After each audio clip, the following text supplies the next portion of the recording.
Bapak Ibu teman-teman, saya mau memulai dari cerita yang mudah-mudahan bisa memenuhi harapan kawan-kawan tadi yang menyampaikan apa kondisi hari ini dan apa yang mesti kita lakukan ke depan. Saya mau bercerita saja, pemimpin harus memberikan optimisme. Data dan fakta boleh disajikan dan pemimpin bukan malaikat yang bisa menyelesaikan dengan seluruh kesempurnaan. Tidak ada itu. Dan hari ini mungkin saya sampaikan bahwa Indonesia tidak terlalu buruk. Track recordnya sudah jelas. Bahwa ada problem tadi, korupsi, ya. Ada problem layanan publik yang buruk, nanti kita diskusikan. Dan saya ingin mendengar dan berbagi cerita. Karena di dalam tema itu diceritakan, dituliskan kepada saya bahwa nanti kita akan cerita apa mimpi depan dan apa pengalaman yang bisa dibagi. Saya akan ceritakan. Ketika kemudian ASEAN sebenarnya bisa menjadi pusat global value chain, sebenarnya pertemuan kemarin menteri-menteri ASEAN ya, dan didahului pertemuan menteri ekonomi yang kebetulan dilaksanakan di Semarang, saya beruntung bisa berbincang dengan mereka. Tapi berbicara di ASEAN rasa-rasanya butuh tendangan yang lebih keras. Organisasi ini bisa nggak ya memberikan nilai tambah kepada kawasan? Ketika India hari ini tidak akan lagi mengekspor berasnya, Vietnam, Thailand menjadi produsen yang cukup tinggi, Indonesia pun demikian cukup tinggi tapi masih kurang, maka apa sebenarnya yang bisa kita lakukan untuk saling berkontribusi? Saya mulai dari sekitar kawasan ini untuk bisa membuktikan bahwa G20 kita mendapatkan peran yang penting, ASEAN kita mendapatkan peran yang cukup penting, ya, dan artinya roadmap kita dalam konteks politik global tidak terlalu buruk, bagus dan on the track. Maka turun ke bawah, mimpi kita mau di 2045 atau 50. Para panelis, saya berharap betul diskusi ini akan menjadi produktif dan saya akan sangat suka sekali ketika kemudian ada satu konseptualisasi yang bagus, yang kelak kemudian hari kalau diizinkan akan saya minta. Saya mencoba bertemu dengan berbagai pihak, berbincang dan mendengarkan dengan berbagai pihak untuk coba kita rangkum mana kemudian optimum equilibrium yang bisa kita dapatkan untuk membuat sebuah konsep percepatan yang akan kita lakukan. Kalau kita mimpi dari ekonomi nomor 17 dunia melompat kepada 4, sebuah cita-cita seperti kita lari maraton. Kita yakin atau tidak untuk mencapai itu dan bagaimana cara mencapainya. Sementara kita menghadapi situasi, Bapak Ibu teman-teman, bonus demografi kita. 44% ada di kelas menengah. Saya kira sebagian di antaranya ada di sini.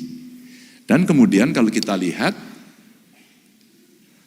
68% ini tenaga yang sangat produktif. Produktif itu belum tentu dia bisa mendapatkan pekerjaan loh ya. Maka tadi ada yang bertanya, nanti lapangan pekerjaan oke enggak? Kata para pollster, PR pertama hari ini adalah problem ekonomi, yang kedua adalah pekerjaan. Job creation. Itu ketika kemudian banyak bertanya pada masyarakat. Tapi mau pengalaman Korea Selatan, mau pengalaman Jepang, terakhir pengalaman Tiongkok di ASEAN yang memanfaatkan bonus demografi dengan benar, dia betul-betul mendapatkan dividennya. Kita, Jawa sudah mengalami itu, sudah, yang lain belum. Maka bagaimana kita memanage ini? Nanti kita akan lari bagaimana kita bicara soal pendidikan seperti di kampus ini. Seberapa mudah akses itu bisa didapat, seberapa banyak kemudian orang bisa mendapatkan akses itu, dan apa peran negara, kira-kira begitu. Tenang, belum dimulai. Sementara dari bonus demografi yang posisinya akan kita dapatkan hari ini, betul-betul kita diminta untuk memeras otak agar kita bisa memanfaatkan ini. Sementara Ya ada pendidikan, ada pangan, ada energi, ada kerusakan lingkungan, ada ISPA yang hari ini lagi banyak banget. Kenapa ya orang di Jakarta sekarang pakai masker lagi? Oh enggak apa-apa Bu. Saya mau tanya aja. Kemarin saya coba lari-lari, semua orang bagi masker lagi. Ada apa saya tanya gitu. Seorang kampung tidak tahu. ISPA Pak, oh. Orang berbicara polusi. Tapi semua tetap naik kendaraan bermotor dan rame-rame di jalan raya. Nanti ini membangun kesadaran. Back. Saya mau cerita kemudian, kita butuh transisi energi untuk memenuhi kebutuhan masyarakat yang cukup gede. Nanti ada cerita pangannya juga. Saya mau cerita energi dulu, ini penting. Kira-kira kebutuhan investasi untuk transisi energi sampai dengan 2030 itu 1.300 triliun. Dan ini saya ambil datanya dari peta jalan menuju energi bersih. Saya berbincang dengan teman-teman dari pemerintahan di Jazirah Arab, apakah itu Arab Saudi, kemarin saya ngobrol, Uni Emirat, kita bicara, Uni Emirat mau jadi tuan rumah untuk COP, apakah itu dari Paris Agreement, protokol, Kyoto Protokol dan sebagainya, seberapa serius negara-negara ini akan menuju ke sana. Karena kita bicara kondisi lingkungan yang makin memburuk.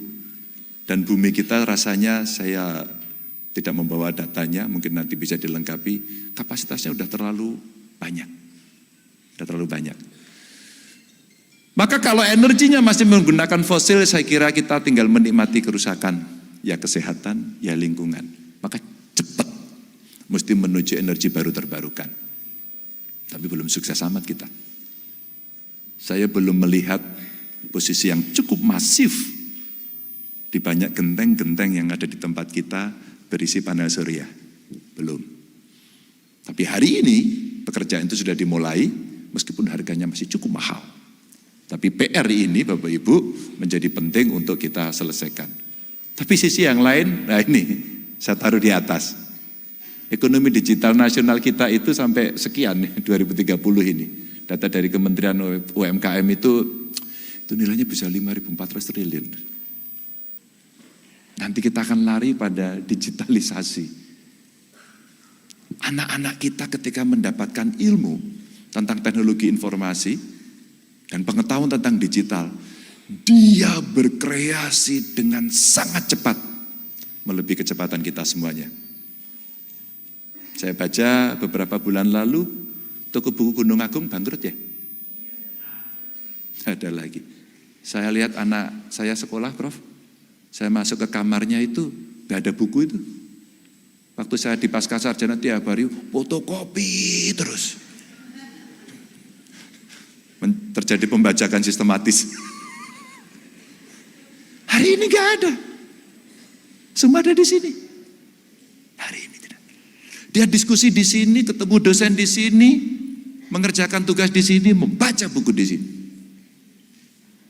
Dan akhirnya dia berkembang otaknya. Next. Maka Bapak Ibu, ada transformasi dari 6 pilar yang menurut saya cukup strategis dari bonus demografi. Pangan, penegakan hukum, mudah-mudahan ini menjawab pertanyaan tadi. Kira-kira bagaimana kita melakukan penegakan hukum itu dalam arti yang cukup luas. Ada Prof. Kristuti di sini. PR kita nggak selesai-selesai, Prof. Kalau saya melihat ada 3 hal. Bagaimana regulasi, bagaimana kelembagaan, bagaimana aktor. Ini ilmunya dari pasca politik saya. Analisis aktor. Aktornya membeli, tidak jadi. Sistemnya bagus, aktornya membeli. Dia akan pertahankan maunya dia. Bukan kata sistemnya, karena bawahannya nggak berani. Ada faktor lingkungan, energi tadi saya kupas sedikit, terus kemudian digital saya sampaikan, lalu pendidikan keterampilan, vokasi. Agar kita bisa mendapatkan dividen menuju Indonesia emas itu ya negaranya mesti makmur, mesti sehat, mesti pintar, mesti produktif. Next. Maka Bapak Ibu teman-teman, next. Oke, boleh bangun sedikit. Makmurnya seperti apa? Pendapatan per kapita menjadi 2 kali lipat. Kita arahkan ke sana yuk.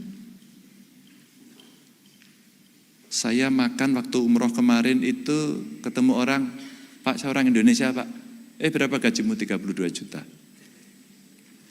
Kamu dapat apa lagi? Saya dapat apartemen, saya dapat kendaraan, saya dapat jaminan kesehatan. Kamu merasa makmur gak? Makmur Pak. Simpel. Tapi kalau kita mau membawa orang-orang seperti dia dari Indonesia keluar, maka dia harus punya skill yang bagus. Gak ada yang lain kecuali pendidikan. Kalau kemudian pendapatan per kapita naik, mahasiswa belajar gampang, akses gampang,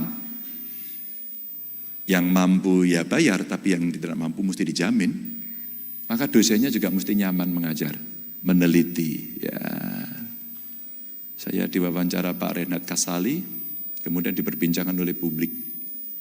Berapa sebenarnya gaji yang cukup, pendapatan lah, jangan gaji ya Bro, pendapatan yang cukup untuk seorang pengajar. Saya nggak tahu ada datanya nggak ya Pak Dekan. 10 mahasiswa terbaik, lulusan terbaik kita jadi dosen kan? Pilihannya kemana? Ke perusahaan asing yang gajinya besar atau BUMN? Adakah insentif untuk menarik mereka agar lulusan terbaik bisa kembali kepada sekolahnya untuk mengajar? Ya bisa mengajar ke SMA, ke SD, ke PAUD semuanya lah. Mesti menjadi sehat, kira-kira akses kesehatannya. Ya kira-kira teknisnya. Satu desa, satu puskesmas, satu dokter. Saya perbincangkan kemarin, kenapa sekolah dokter sulit? Mahal lagi. Saya pernah mendampingi beberapa perguruan tinggi yang akan mengusulkan program studi kedokteran. Sulitnya minta ampun. Padahal kalau kita sakit, kemana kita? Dokter. Dokternya pilihannya di puskesmas, di RSCM, di Mount Elizabeth, atau di Penang. Mungkin saya keliru. Tapi rasio dengan penduduk yang masih kurang, mestinya kita berikan kemudahan itu. Sampai kepada kawasan industri kesehatan. Pak Ganjar ini kok belum melompatnya jauh sekali. Iya, agar kemudian peralatan kesehatannya pun kita kembangkan sendiri. Tidak semua kok harus impor, kita bisa membuat kok. Tapi tidak semuanya bergantung. Ya pengalaman kita di pandemi kemarin, apa yang terjadi? Masker pun kita tidak mampu. Saya punya mitra, Sister Province sama Chung Chong Bung Do, yang ada di Korea Selatan dan di Queensland, di Australia. Saya telepon kawan-kawan di sana, Anda punya enggak masker? Saya mau beli. Beli bukan minta.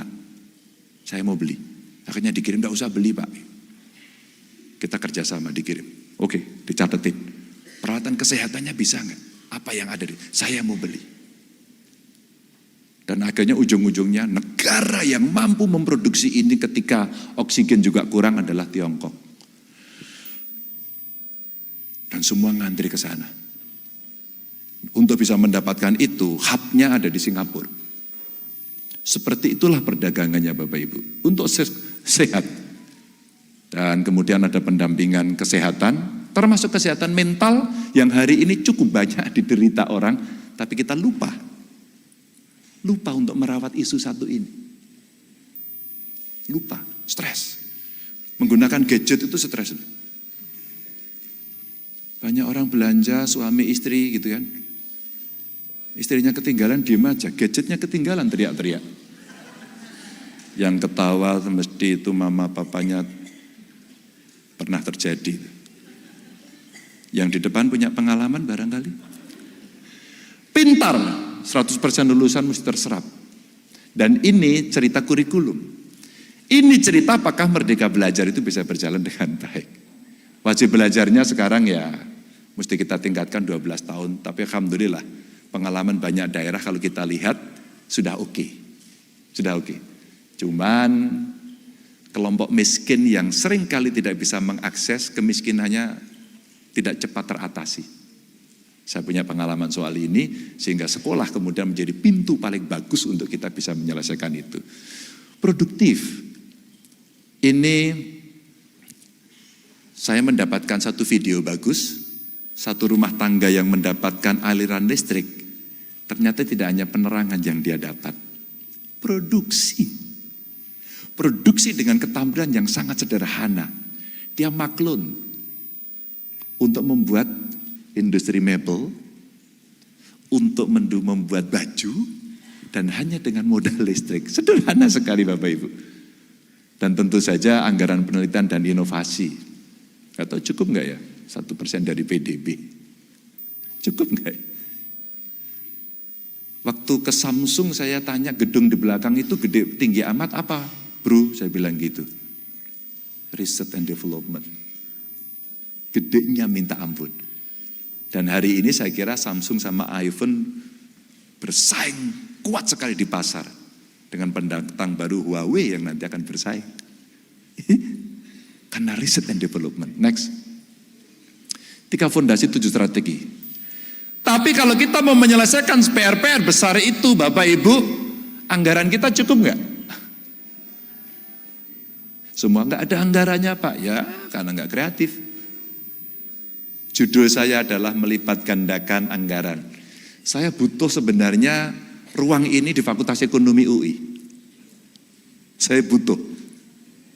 Saya butuh kemudian mendapatkan bagaimana cara kita melipat gandakan anggaran kita. Bagaimana APBN kita kalau hari ini 3.000-an menjadi 6.000? Gimana ya caranya? Itu berat Pak? Ya, kalau itu bukunya buku lama. Kalau buku baru tidak. Saya yakin pada soal itu. Karena under table ekonominya kita bisa lakukan. Digitalisasi pemerintahan, membasmi korupsi, membangun SDM yang produktif, stabilisasi harga pokok, menghapus kemiskinan, perkuat jaring pengaman sosial, hilirisasi industri menuju kelas dunia, dan ini butuh SDM, jangan nanti teriak-teriak ya. Itu banyak pegawai Cina, diusir Pak. Pengalaman di Jawa Tengah dulu gitu. Ya udah kita usir aja besok pagi.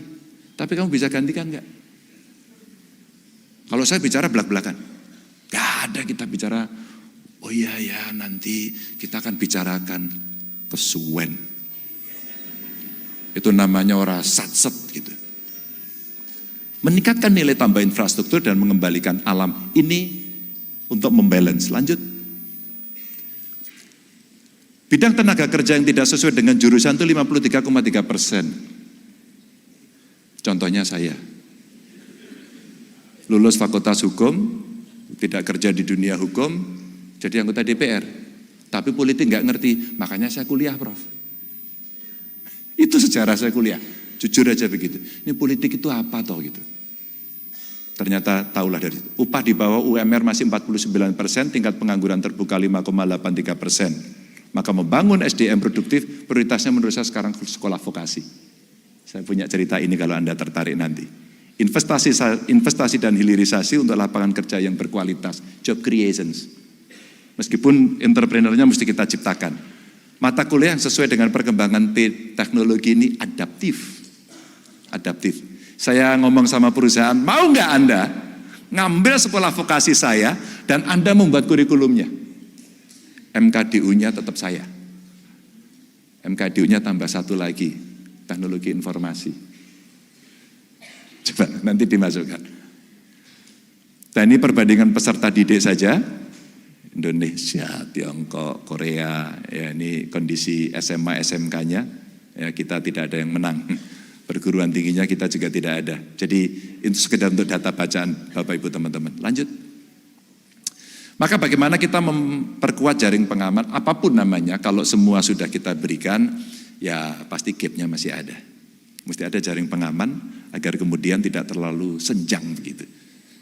Tapi Bapak Ibu, saya gemesnya gini. Ini soal angka saja bagaimana kita meningkatkan jaring pengaman itu untuk sosial dan kesehatan.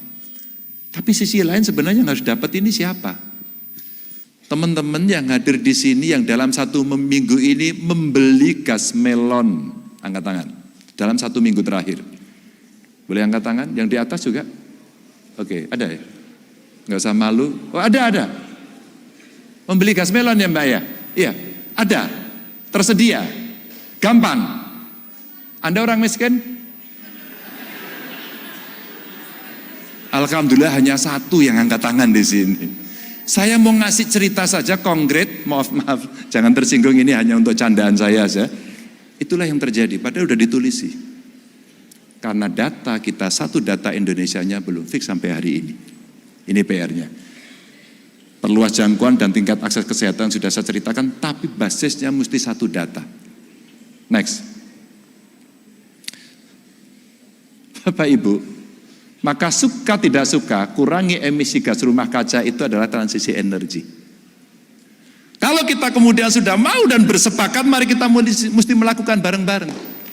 Kalau itu tidak kita lakukan, ya kita teriak aja, teriak di sini, ada defense mechanism yang kemudian semua membela diri. Ini mesti menjadi gerakan. Ya, ekonomi hijau, ekonomi biru hari ini berjalan, ekonomi sirkuler akan dilaksanakan. Ya, laut kita belum kita kelola dengan baik, maka ini PR. Yang kelak kemudian coba kita bereskan. Detail dari ini saya bertemu dengan pelaku, saya juga bertemu dengan kawan-kawan peneliti, saya berbicara dengan mereka agar kemudian mereka bisa menyampaikan masukan mana yang kira-kira ini betul-betul bisa diimplementasikan. 2 slide lagi. Berapa menit bro? 5 menit. Oke. Lanjut. Kita mencoba satu modeling Bapak Ibu, pencapaian persentase energi baru terbarukan dari total produksi yang ada. Jadi ada skenario moderat, ada skenario optimis. Kalau 2023 menuju 2035, inilah urutan yang bisa kita capai. Ini paling moderat. Tapi kalau kita mau lebih optimis, ya kira-kira ini yang akan dilakukan. Bauran energi fosil dan bauran EBT-nya yang hari ini mesti berjalan. Dan itu butuh keputusan politik yang penting EBT ini. Karena saya pernah ketemu dirjennya, Pak EBT-nya sudah sampai di mana? Belum sih Pak Ganjar. Yang sudah dirjennya di EBT terus. Maksudnya diperbarui terus dirjennya aja, keputusannya enggak. Yang diganti dirjennya, energinya belum. Ini cerita yang muncul untuk bisa kita selesaikan. Tapi Bapak Ibu, kayak ini tidak bisa dijalankan, investasi tidak bisa masuk dengan baik, pendapatan tidak akan naik, kalau korupsi tidak kita hajar. Dan tadi 3 itu ya, menurut saya ini. Regulasinya, aturan kelembagaannya, sampai dengan kemudian aktor yang harus duduk di sana. Yang berikutnya apa? Pendidikan anti korupsi sejak dini. 35 bupati wali kota tanda tangan untuk dia mengajarkan pendidikan anti korupsi kerjasama dengan KPK. Saya tidak tahu apakah kelak ini akan berhasil karena pendidikan butuh proses. Maka Bapak Ibu, ini cerita-cerita skenario besar, maka kalau kita ingin mengambil kesempatan 13 tahun ke depan dengan bonus demografi ini, hanya satu kata saja, kita mesti lari cepat. Cepat. Kalau tidak, kita akan ketinggalan dengan yang lain. Wassalamualaikum warahmatullahi wabarakatuh.